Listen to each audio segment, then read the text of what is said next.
Alô, amigos e amigas da TV Comunitária do Rio de Janeiro, 23 anos no ar já, e estamos aqui mais uma vez exercendo a nossa parceria com a TV Cidade Livre de Brasília, o canal comunitário lá da capital, hoje para debater um tema muito atual, ainda mais que foi atualizado de forma muito deprimente para nós com os incêndios na Amazônia e com a destruição das políticas de proteção ambiental feitas pelo próprio governo, intencionalmente, para estimular uma política devastadora.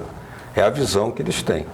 Para fazer uma reflexão sobre esse tema, nós temos aqui a presença da Nádia Bambirra, uma profissional também de comunicação, faz jornalismo, é cineasta, documentarista, a quem agradeço muito pela presença aqui. Obrigada a vocês que estão assistindo esse espaço tão importante, né? Esse espaço independente. E nós vamos puxar uma questão aí, né, Nádia? Tínhamos já combinado de colocar o discurso do comandante Fidel Castro na reunião da ECO 92. Era o tema ambiental, aqui no Rio de Janeiro, Rio, ECO 92, 27 anos atrás. E aí nós vamos assistir e vocês vão perceber a atualidade que tem nesse debate. Eu convido a que todos nós ouçamos o pronunciamento do excelentíssimo senhor doutor Fidel Castro Ruz, presidente do Conselho de Estado e do Conselho de Ministros da República de Cuba. Tenho a satisfação de convidar Vossa Excelência à tribuna. Vossa Excelência tem a palavra. Señor Presidente de Brasil, Fernando Collor de Mello.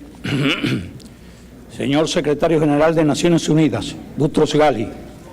Excelencias, una importante especie biológica está en riesgo de desaparecer por la rápida y progresiva liquidación de sus condiciones naturales de vida, el hombre.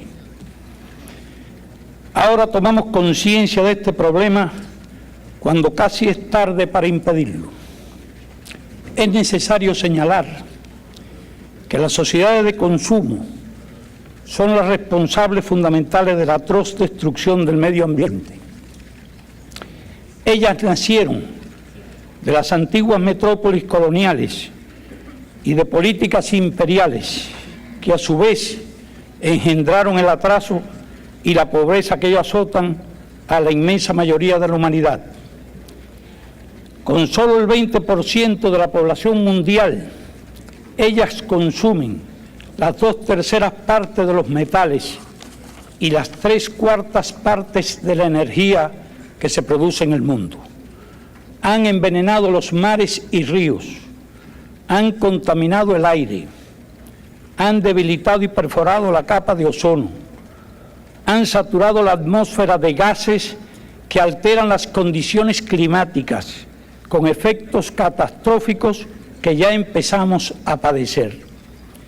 Los bosques desaparecen, los desiertos se extienden, miles de millones de toneladas de tierra fértil van a parar cada año al mar.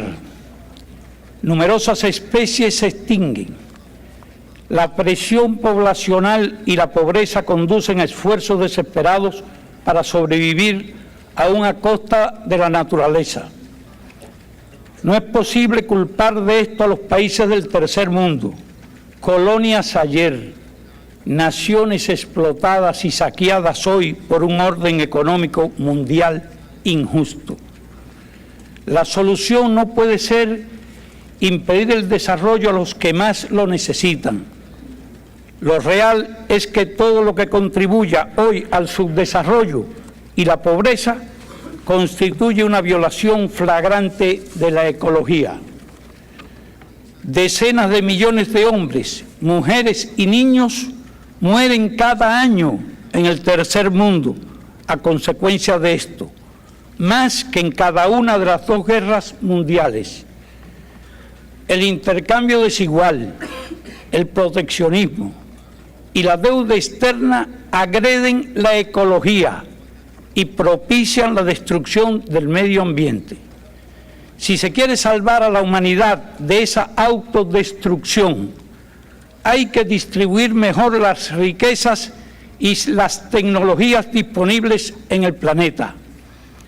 Menos lujo y menos despilfarro en unos pocos países para que haya menos pobreza y menos hambre en gran parte de la tierra. No más transferencias al tercer mundo de estilos de vida y hábitos de consumo que arruinan el medio ambiente. Hágase más racional la vida humana. Aplíquese un orden económico internacional justo. Utilícese toda la ciencia necesaria para el desarrollo sostenido sin contaminación. Páguese la deuda ecológica y no la deuda externa.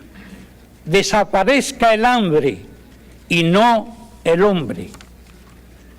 Cuando las supuestas amenazas del comunismo han desaparecido y no quedan ya pretextos para guerras frías, carreras armamentistas y gastos militares, ¿qué es lo que impide dedicar de inmediato esos recursos a promover el desarrollo del tercer mundo y combatir la amenaza de destrucción ecológica del planeta? Cesen los egoísmos, cesen los hegemonismos, cesen la insensibilidad, la irresponsabilidad y el engaño. Mañana será demasiado tarde para hacer lo que debimos haber hecho hace mucho tiempo. Gracias.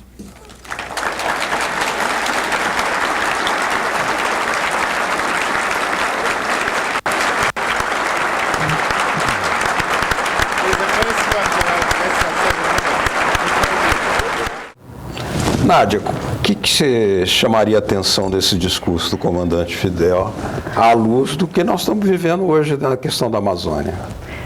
Bom, além da lucidez, né, e da brevidade, que é uma raridade no discurso do Fidel, a atualidade, infelizmente, né, 27 anos depois, parece que ele está falando isso hoje. Se você tirar do contexto e colocar hoje Fidel Castro falando essas palavras, ainda mais do jeito que o vídeo está montado e editado, foi agora, né? 2 semanas atrás, a gente estava no olho desse furacão e seguimos aí nas consequências disso. Realmente. Deprimente. Eu só posso dizer que é deprimente. Uma questão interessante que foi o próprio Fidel que estimulou a formação da rede de intelectuais, né, artistas, cientistas em defesa da humanidade. E ele próprio aí fazendo aí ele acho que ele começa dizendo assim, uma espécie está em perigo, a espécie humana. Exato. E é muito interessante como ele termina falando a questão da fome, né? Que em espanhol fica muito bom o trocadilho, né? Hambre e hombre. Né? A questão é a hambre del hombre, né? A questão é a fome, a questão é a miséria. E eu estava falando esses dias, eu tenho uma amiga que é uma ativista da questão ecológica e ela se diz de direita. E ela, de fato, acha que é de direita. Fez uma campanha fortíssima contra a Dilma, na época a gente fazia teatro, estávamos em turnê juntas, e na van, enquanto eu chorava, ela falava da Dilma, do Lula, destruía tudo, com uma base de argumentação frágil, né? Você sente aquela fragilidade, você sente que coisas que se escutam, coisas que são ditas, não coisas que são estudadas, analisadas, números, né? E eu sofria, porque eu sabia que isso era o início do que a gente está vivendo agora. Porque eu, por ser filha da Vânia Bambirra e do Teotônio dos Santos, por osmose, né, nunca estudei ciência política, nunca estudei, de fato, me debrucei, nem nos livros deles, nem na teoria da dependência, que eu acho que hoje em dia é absolutamente contemporâneo, mas eu acho que de tanto escutar, né, de Echeverria na minha casa, Brizola e tudo que frequentava as reuniões da minha casa, enquanto eu e meu irmão desatávamos os nós dos sapatos dos convidados, eu acho que entrava aquela informação, né? Então, eu vendo tudo que acontecia no Brasil, eu já sabia no que ia dar. E eu dizia como pessoas cultas, pessoas que têm capacidade de conhecimento, não entendem que estão sendo massa de manobra. Sim. Então, assim como essa minha amiga, muita gente bem intencionada foi massa de manobra. E hoje, há poucos dias atrás, eu mandei um vídeo do MST, de um britânico, cientista político que esteve lá, dizendo para ela: Alexia, é Alexia Deschamps. Alexia, veja você, ser uma pessoa que luta pela ecologia é ser uma pessoa de esquerda. Não tem como. É associado, porque Fidel diz perfeitamente nesse discurso, e ele resume o que eu tentei dizer para ela, né? Não tem como você pensar em sustentabilidade pensando num sistema onde 1% do mundo tem luxos, e como ele mesmo fala, tem que parar de tanto luxo, de tanto despilfarro, né? E desperdício, né? E entender que enquanto tiver gente morrendo de fome, não dá para você usar certas coisas, né? Num documentário que eu fiz com meu pai, que ainda não foi, que a gente estava conversando, eu fiz uma pergunta capciosa para ele, que sempre as pessoas de direita me fazem, e sempre citam, essa coisa da esquerda caviar, né? E Fidel sempre gostou dos melhores champanhes, de caviar, sempre ouvia falar disso. Eu nunca fui à ilha, apesar de ser meu sonho. Mas muitos amigos que iam diziam que as festas eram regadas. Enfim, nesse discurso todo eu fiz questão de perguntar para o Teotônio sobre essa questão do... Por que curti tanto? Mas realmente, meu pai era um homem que gostava das boas coisas da vida, até porque ele viajou o mundo. As melhores comidas, as melhores bebidas, os melhores livros, as melhores músicas, as melhores peças de teatro. E ele me respondeu muito bem. Ele diz assim, não se trata de levar todos ao estágio da miséria, e sim de tirar o ser humano do estágio da miséria e que todos tenham a oportunidade de viver bem, e sim de comer caviar, sim de estar à mesa com fartura, dentro do limite do que é possível se dizer fartura, não com desperdício, claro, como faz a classe, a grande elite, especialmente claro, a brasileira, né? Claro. Por acaso, citando também meu pai e minha mãe, meu pai, quando foi visitar minha mãe no hospital, nos últimos dias de vida dela, esqueceu um livro no meu carro, sobre o Carlos Slim, que é um magnata mexicano. E minha mãe sempre, enquanto meu pai está indo com a farinha, minha mãe já voltava com a farofa. Eu estava lá lendo o livro, comecei a devorar Slim esses dias. E por acaso encontrei entre os livros de minha mãe o Slim já lido pela Vânia, uma outra versão do Slim, já com as marcações de Vânia. Vânia já estava de olho no Slim, lógico. Porque é um magnata que, de uma forma ou de outra, está entendendo, e esse cara diz, nada do que eu conquistei vai comigo.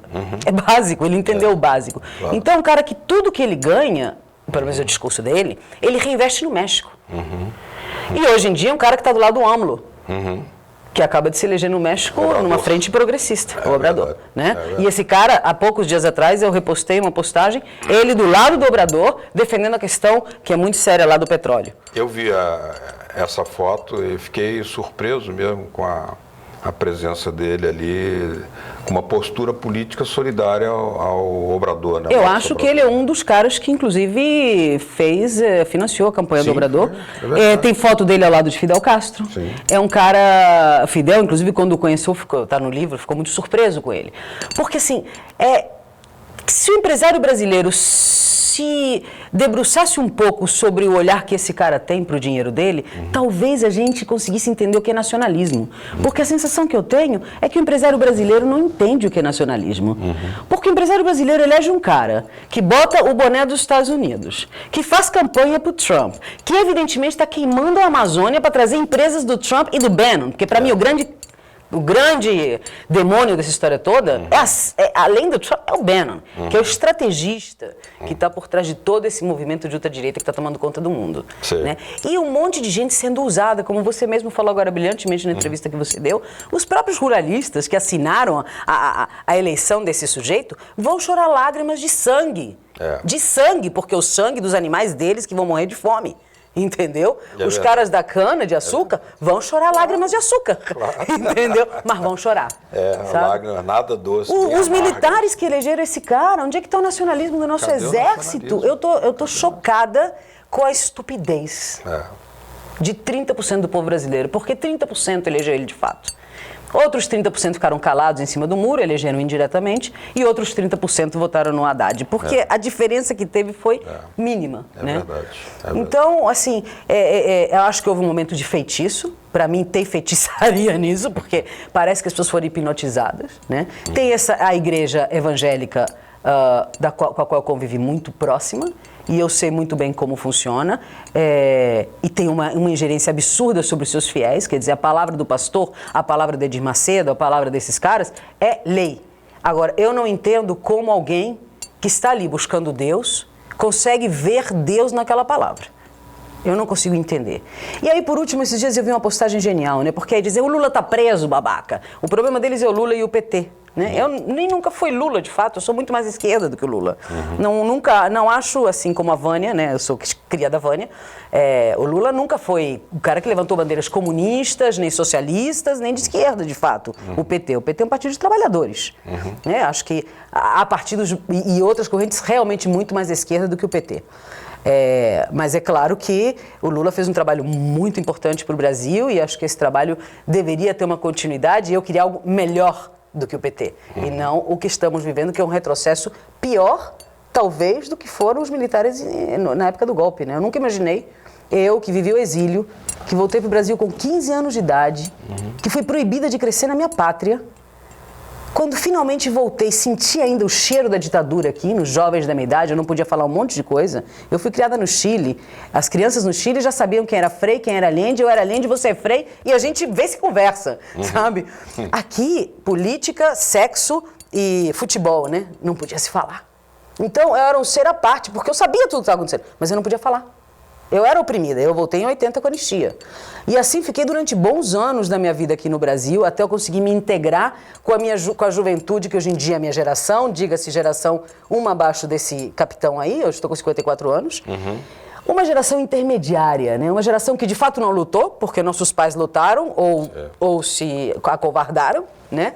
Mas sofreu. Ou sofreram ou não, né? Mas a nossa geração é uma geração intermediária.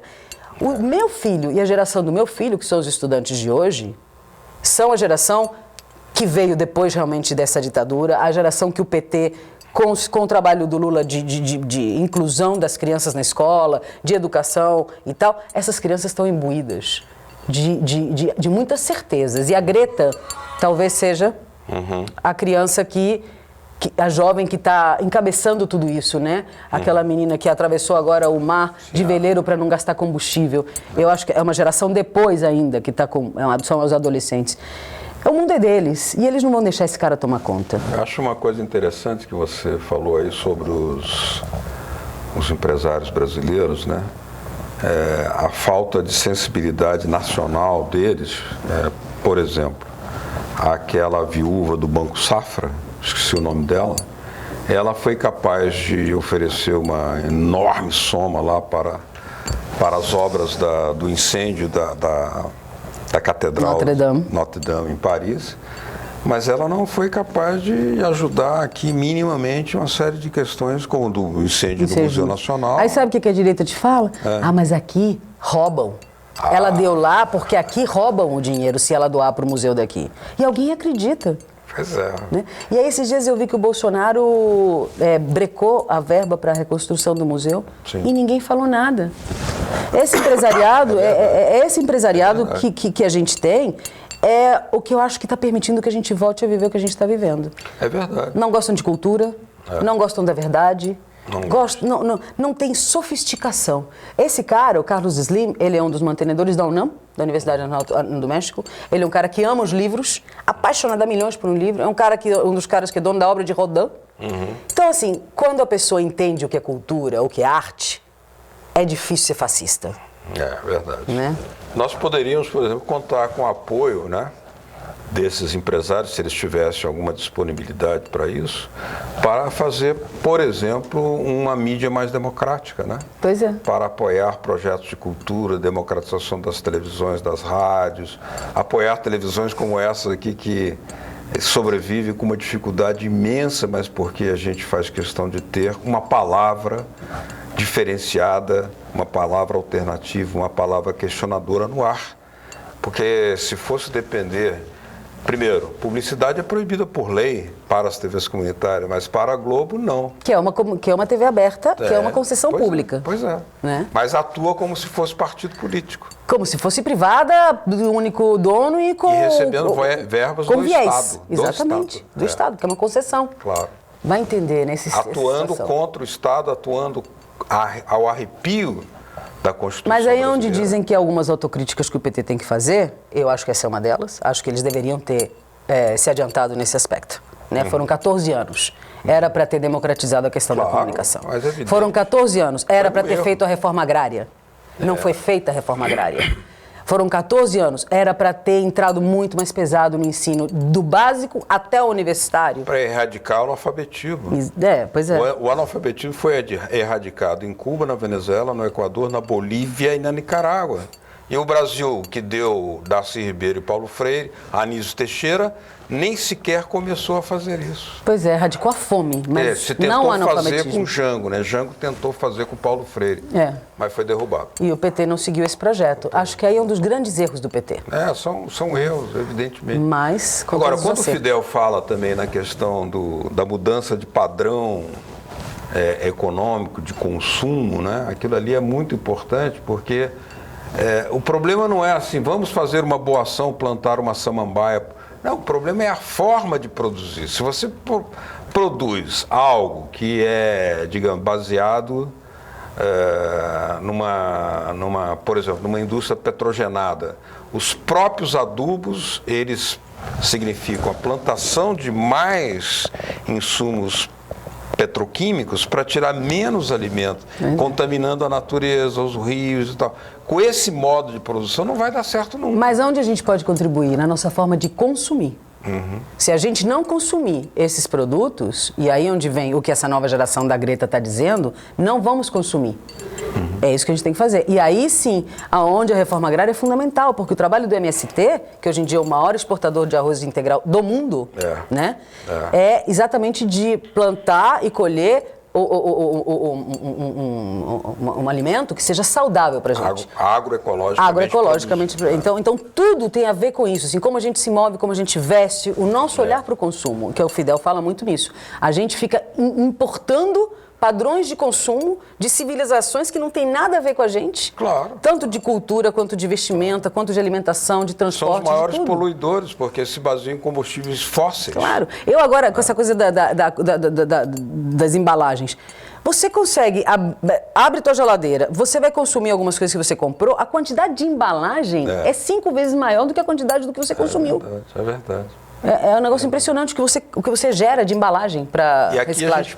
A gente pode dar uma contribuição, por exemplo, ninguém sabe que o MST ganhou o Prêmio Nobel Alternativo na Holanda com uma semente crioula, uma semente ecologicamente produzida, sem nenhum tipo de químico, e que foi divulgadíssimo lá e aqui não. Pois é. Né? Aqui não. Então nós estamos importando sementes que vão gerar uma dependência para uma agricultura completamente envenenada, que vai envenenar a água, o animal, tudo isso, quando nós deveríamos fortalecer a agricultura familiar, a agroecologia, para dar mais escala, né? Porque o MST produz esse arroz integral, que é muitíssimo importante, mas precisa ter mais escala. Senão... Cara, ele precisa chegar até o consumidor, acontece que ele está demonizado. Claro. Demonizaram, esses caras entraram demonizando tudo que... Educação, arte, claro. O MST, que é a agroecologia. Né? Então, assim, a verdade é que eu acho que a forma de se desfazer um pouco esse feitiço é observar tudo que esse cara vendeu, porque tudo que esse cara vendeu é exatamente o que não deve ser consumido, de A a Z. Né, de política, arte, esporte, nada do que está aí. Acho que, na verdade, o que serve, assim, a gente tem a podridão do ser humano governando o Brasil e algumas outras repúblicas pelo mundo afora, né? Repúblicas imperialistas. Né? Porque seremos colônia já se a gente não abrir o olho, né? E eu estava olhando os números de Porto Rico, né? Que tem muitos burguesinhos idiotas que dizem, mas por que não ser um Porto Rico? Vai olhar o PIB dos caras. Claro. Vai olhar, os caras nem votam. Eles não têm, na verdade, são apátridas, né? Porque eles não têm nenhuma relação com a sua cultura. Nem pátria. Nem pátria, eles não têm o direito ao voto, eles não elegem o presidente norte-americano. E se dizem americanos, quer dizer, é isso que um pequeno grupo de empresários brasileiros quer, mas os que eu conheço, alguns que têm muito dinheiro, o dinheiro está lá. Eles pegam o que eles ganham aqui, eles tiram o nosso sangue e nosso suco e investem em Miami, na Suíça, está sim de investimento em imóveis em Miami. Em outros bancos. Em bancos fora. Paraísos fiscais. Nós temos que ficar muito atento que pode acontecer o seguinte. eles aprovarem na ONU um novo estatuto para a Amazônia, onde o Brasil não seja mais dono da o Amazônia, detentor da soberania da Amazônia. Aí vem o Trump, vem as indústrias farmacêuticas, por exemplo, claro, levar a biodiversidade, porque ali é o maior laboratório farmacêutico a céu aberto, claro, do planeta. E qual é uma das maiores máfias que tem? Essa. Pois é. Eu li em algum lugar que é o grupo do Bannon que está por trás dessas queimadas da Amazônia, porque as empresas dele estão prontas para entrar na Amazônia. Não é coisa de brasileiro. Os brasileiros são só massa de manobra de novo. Como é que o incêndio pode surgir na mesma hora em 148 localidades diferentes, na mesma hora, no mesmo dia, combinado? Pois é. Alguém mandou, alguém deu a ordem. Te digo mais, em Cachoeira de Macacu, onde eu tenho um sítio, nessa época, está tudo queimado em torno da Pedra do Colégio. Preservação ambiental, o MINC conseguiu isso, né, junto com várias outras pessoas, mas enfim, o MINC foi lá e sacramentou essa lei. Tudo queimado. Ontem eu via, tudo virou pasto na beira da montanha, que era a Mata Atlântica. É, isso aí. Muito bem, está na hora da gente encerrar aqui. Gostaria de agradecer a presença conosco aqui da Nádia Bambirra. Ela integra também a rede de intelectuais e artistas em defesa da humanidade, criada pelo comandante Fidel, cujo discurso vocês viram aqui na Rio 92. Obrigado, Nádia. Estamos sempre de portas abertas aqui. Essa é uma TV para todos, para defender as boas causas. Eu que agradeço. Muito obrigada pelo espaço e é isso. Fidel presente. Muito obrigado a você de casa que nos acompanhou aqui na TV Cidade Livre de Brasília e na TV Comunitária do Rio de Janeiro. Esse é o núcleo de jornalismo e cidadania, ou jornalismo e cidadania, fazendo aqui o trabalho que nós achamos que é essencial, ou seja, um trabalho de divulgar aquilo que você não vai ver em outro lado, nas outras televisões, porque lá é o comércio puro. Obrigado, até a próxima. Tchau.